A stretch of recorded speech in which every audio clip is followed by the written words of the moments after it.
क्या दिल्ली की राजनीति में एक नया अध्याय जुड़ने जा रहा है? क्या बीजेपी की नई रणनीति दिल्ली में कोई बड़ा बदलाव ला सकती है?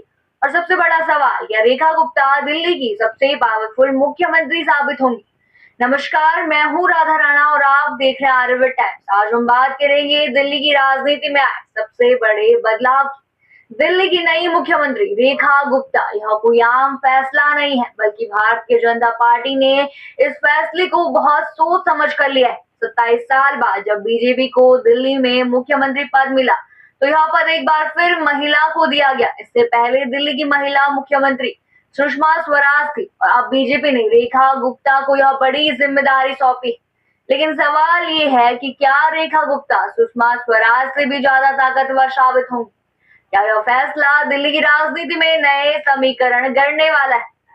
अगर हम इतिहास की तरफ देखें तो 1998 में जब सुषमा स्वराज दिल्ली की मुख्यमंत्री बनी थी, तब बीजेपी के सामने कई चुनौतियां थी। केंद्र में सरकार अस्थिर थी, पार्टी की स्थिति भी वैसी मजबूत नहीं थी और दिल्ली में बीजेपी के पास बहुत सीमित समय था। सुषमा स्वराज केवल 52 दिन के लिए मुख्यमंत्री बनाया गया था और वह दिल में बड़ा प्रभाव नहीं छोड़ पाई थी। लेकिन आज की बीजेपी अलग है, आज की स्थिति अलग है। केंद्र में मोदी सरकार है, संगठन पहले से ज्यादा मजबूत है और दिल्ली में बीजेपी ने इस बार बेहद सोच समझकर अपना मुख्यमंत्री चुना है। अब सवाल ये उठता है कि क्या रेखा गुप्ता का क्या रोल होगा और क्या वह दिल्ली की राजनीति में गेम चेंजर साबित हो सकती है?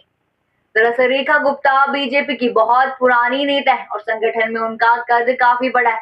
वह बीजेपी महिला मोर्चा की राष्ट्रीय उपाध्यक्ष रह चुकी हैं और दिल्ली में पार्टी को मजबूत करने में अहम भूमिका निभा चुकी हैं। यही वजह है कि बीजेपी ने उन्हें दिल्ली का चेहरा बनाया।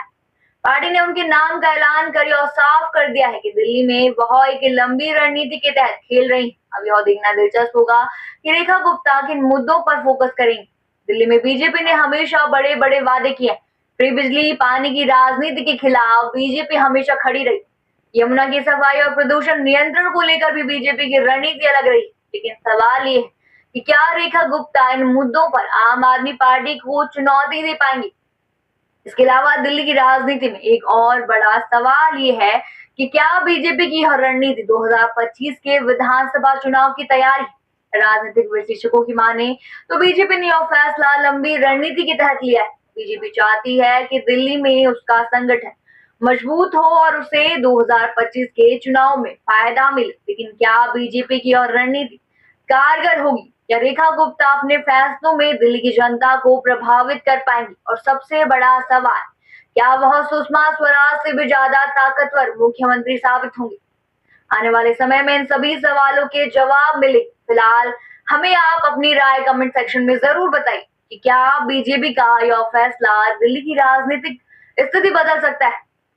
फिलहाल के लिए इतना ही। बने रहिए आर्यभट्ट टाइम्स के साथ और साथ ही हमारे चैनल को सब्सक्राइब करना ना भूलें और फेसबुक वेबसाइट पर फॉलो जरूर करें।